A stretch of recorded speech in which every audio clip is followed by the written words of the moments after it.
This administration has failed. The Bush administration has failed on Hurricane Katrina, has failed the Katrina and Rita survivors, and the Democrats have failed them too. So we are working with the Katrina and Rita survivors, who now constitute an internally displaced population inside the United States. And how is it that we've got the United Nations coming in and saying that the United States hasn't served the needs of the poor with respect to Hurricanes Katrina and Rita?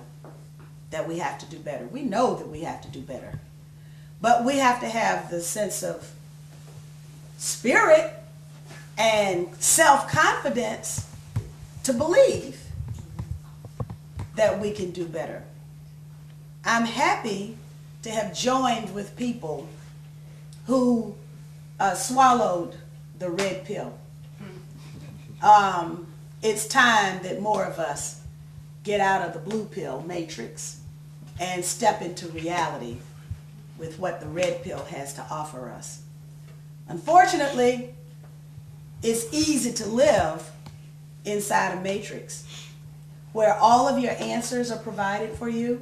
They just don't happen to be true. But in a red pill world, the questions are difficult, the answers are difficult, the road to implementation, to policy change is difficult, but my goodness, it is extremely rewarding.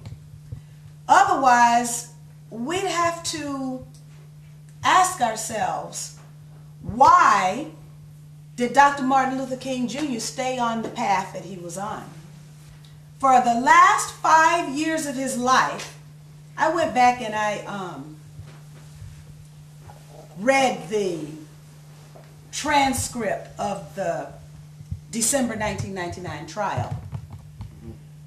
And there's a testimony by Mr. Shapp. And he talks about the role of and how Dr. Martin Luther King Jr. lived with a very purposeful program of lies and deceit about him, his character, his family, his purpose, and his agenda.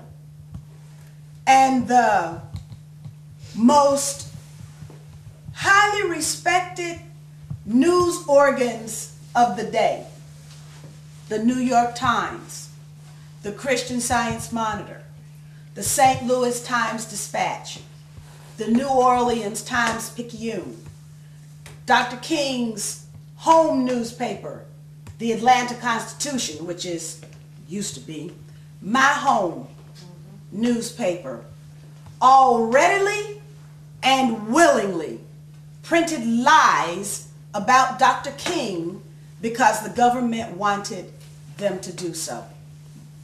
It was at that trial that Mr. Shapp said that approximately 1/3 of the CIA's budget is spent to trick and fool you. Now, if it was that then, and they got a bigger budget now, what are they doing to us now? Oh, they got the internet. So we understand that the road to truth may be hard and it may be difficult. But Dr. King also knew that the government wanted him dead. But he didn't stop. He didn't stop what he was doing. He didn't have to go back to Memphis. He didn't have to be there in April of 1968, but he did. The last thing I'll say on this is that in the book, The Assassinations, written by Jim DiEugenio, there's a story about Malcolm X And I just had the opportunity to participate in a program celebrating the life of Malcolm X. That program was held at the Audubon Ballroom. Malcolm also knew that the government wanted him dead, and if you read the COINTELPRO papers, it's all there.